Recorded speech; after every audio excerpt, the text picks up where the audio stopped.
Want to speak real English from your first lesson? Sign up for your free lifetime account at EnglishClass101.com. I have purchased a microphone. What can you do with a new mic?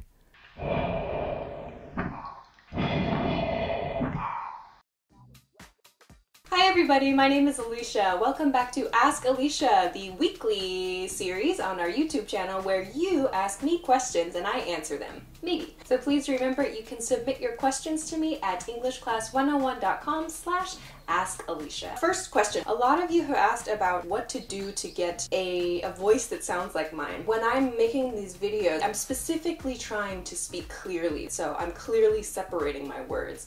The way that I talk with my friends and the way that I talk regularly is a bit different than the way that I talk on this channel. But if you want to try to get this kind of pronunciation, the best advice I have is just to repeat this kind of pronunciation. It depends on your goal. If you want to learn to speak like me or to speak like somebody else that you really admire, you should try to mimic them. That's what I do, and that's actually a strategy that I use when I study other languages as well. So if I hear something interesting, that a vocabulary word that a friend has used, like in Japanese for example, or they have a really good intonation, or just the way they deliver, the way they say something is really interesting to me, or I want to be able to use that too. I put that in my head, I think about that, and then I try to replicate that. I try to copy that, essentially. To make this explanation shorter, mimic. Mimic. If you want to learn to speak like me, mimic me. If you want to learn to speak like somebody else, try to mimic someone else. But just keep in mind that the way that I talk in these videos is different from the way that I talk in real life. Next question, what does the word lit mean? What does the word lit mean? Lit is actually a slang word. It's common slang among young people, especially in the US right now. Maybe many of you know that the verb to light has the past tense lit. Lit is used to talk about, for example, a party or some kind of social gathering usually that's really exciting or that's really, really fun or that's kind of crazy. So lit, using the past tense there, you can kind of imagine that like a fire, when you light a fire, it gets bigger and it gets kind of wild, a little bit crazy, like there's a spark and then it starts. So if you see the word lit, like this party was lit, it means it was really crazy, it was really good, it was really fun. You can use it if you want, but just keep in mind that really young people use that word. I don't use that word for reference, but again, I'm not cool. Next question, what is correct? I thought you were gone, or I thought you are gone. I thought you are gone. We need to use I thought you were gone here. I thought you were gone. So I thought, past tense, and you were is also past tense. It's a past tense thought, past tense situation. So please use past tense. Yeah. Next question, also maybe about were and was. Why do we use if I were and not if I was? This is a great question, and actually a lot of native speakers make mistakes with this. It's a small point, to be fair, but if you want to be correct, you should always use if I were.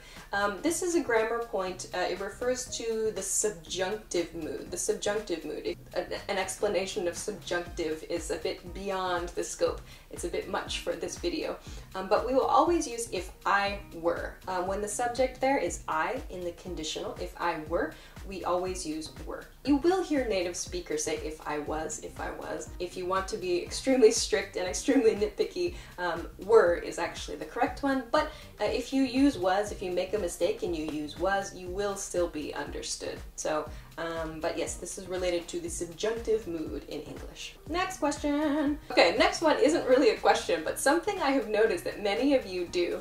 You like to put the article a or an before your adjective, before an adjective, but you forget to use a noun. Do you know how like Mario introduces himself and he says, "It's a me"? When you forget to use some kind of noun after your adjective or whatever, that you sound a bit like Mario's. It's a nice. It's a nice. It's a nice what? It's funny to me, like, it's a nice, or it's a me.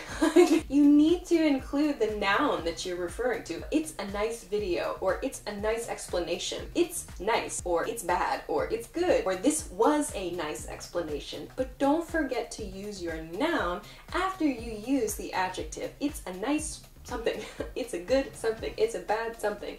So please, no article without a noun. Make sure to use your noun, and it should be in the singular form. If you're using a or an, you need to use the singular form of the noun. Don't sound like Mario. Next question.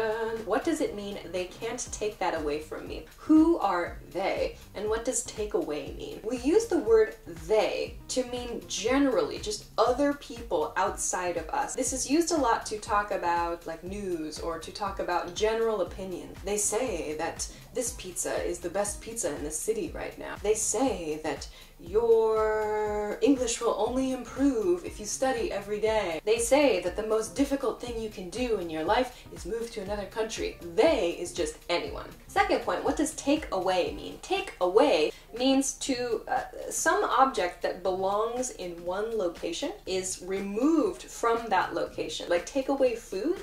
In American English, we use take out, actually.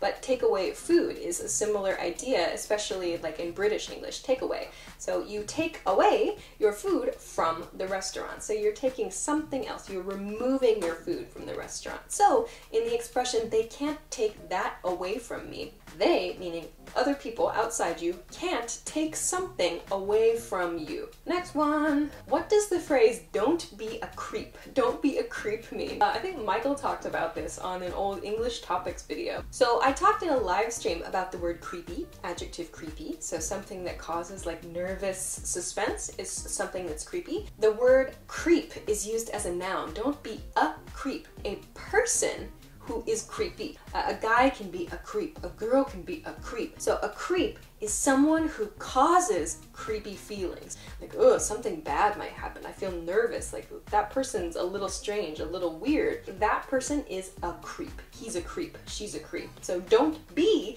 a creep means you should not behave like a creep. Don't create nervous feelings in the other person. Don't be a creepy person. Don't be a creep. Everybody, that's good advice. Don't be a creep. Don't be a creep. Try to be a nice and understanding and respectful person, always. Next question. Oh, that was my last one for this week. All right, so those are my favorite questions, or the questions that I wanted to talk to you about this week. I hope that those are some useful points for you. And if you have any questions, please feel free to let me know at EnglishClass101.com/askAlisha. That's where you can submit your questions to me. It makes it very easy for me to check and see all the questions in one place. So definitely check that out. I think you can sign in with your regular EnglishClass101.com account and submit as many questions as you want. And then I'll choose what I like and what I want to talk about. And of course, if a lot of you ask the same question, I'll definitely try to answer that too. So please check that out, EnglishClass101.com/askAlisha. Thanks very much for watching this episode of Ask Alisha, and I'll see you again next week. Bye! What are the things I can do with my microphone, I wonder? I feel like I had some ideas for this when I was laying in bed last night, and now I've forgotten them all. Oh, now I can take my videos on the road and be like a golf reporter. Yes, the ball is rolling. Why am I Russian? I'm a Russian golf reporter now. Oh, maybe I'll be a beatboxer. How do you do that?